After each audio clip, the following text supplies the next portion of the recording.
যেহেতু আমাদের ক্যাম্পাস নিরাপদ না, আমাদের ক্যাম্পাস রক্ষার্থে আজকে আবারও আমাদের এদিকে আসতে হয়েছে। আমরা সাধারণ শিক্ষার্থীদের পক্ষ থেকে একটি 5 সদস্যের দল আমরা প্রধান উপদেষ্টার একান্ত সচিব সাব্বির আহমেদের কাছে গিয়েছিলাম। ওনার সাথে আমরা এতক্ষণ কথা বলেছি। আমাদের স্মারকলিপি সহ আমাদের ক্যাম্পাসের 5 ব্যাচের 16 ডিপার্টমেন্টের 5000 শিক্ষার্থীর সাইন সহ স্মারকলিপিটি নিয়ে গিয়েছি। সেখানে আমরা আমাদের স্মারকলিপিটি ওনার কাছে দিয়েছি এবং উনি সব শুনেছেন, উনি সব জানতে চেয়েছিলেন, আমরা সব কিছু বলেছি এবং উনি ওনাদের পক্ষ থেকে, রাষ্ট্রের পক্ষ থেকে, প্রধান উপদেষ্টার প্রতিনিধি হয়ে উনি আমাদেরকে আশ্বস্ত করেছেন যে আমাদের দাবিগুলো অতি শীঘ্রই এগুলো বিবেচনায় আনা হবে এবং যথাযথ ব্যবস্থা নেওয়া হবে এবং আমাদেরকে বেশ পজিটিভ রেসপন্স দিয়েছেন, যার কারণে আমরা অনেক আশাবাদী রাষ্ট্রের কাছে।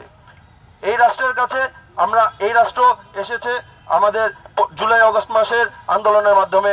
তাই এই রাষ্ট্রের কাছে এখনো পর্যন্ত আমরা আশাবাদী যে আমাদের জন্য ওনারা ব্যবস্থা নেবেন।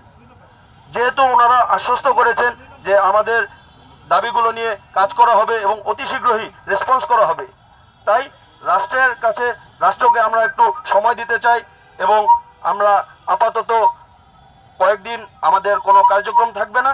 আমরা অপেক্ষা করব রাষ্ট্রের কাছ থেকে রেসপন্সের। যদি সময় মতো যদি দেখা যায় দীর্ঘ সময় হয়ে গেছে আমরা আমাদের পর্যাপ্ত রেসপন্স পাচ্ছি না, তাহলে পরবর্তীতে ফার্দার কর্মসূচি ঘোষণা করা হবে।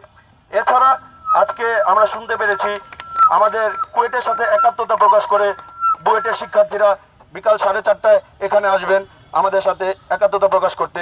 আমরা বুয়েটের শিক্ষার্থীদেরকে, কুয়েটের সকল সাধারণ শিক্ষার্থীদের পক্ষ থেকে ধন্যবাদ জানাতে চাই। আমরা সবাই সাধারণ শিক্ষার্থী কুয়েট, সবাই আমরা কেউ ডিফারেন্ট নই, আমাদের দাবি এক, আমরা সবাই সাধারণ শিক্ষার্থী কুয়েট। ধন্যবাদ সবাইকে। আমাদের দাবিগুলো আদায় না হওয়া পর্যন্ত সাধারণ শিক্ষার্থীদের সর্বসম্মতিক্রমে আমরা আর ক্যাম্পাসে ব্যাক করছি না। যতদিন পর্যন্ত আমাদের মনে না হয় এই ক্যাম্পাস আমাদের জন্য নিরাপদ না, ততদিন পর্যন্ত আমরা আর ক্যাম্পাসে ফিরে যাচ্ছি না।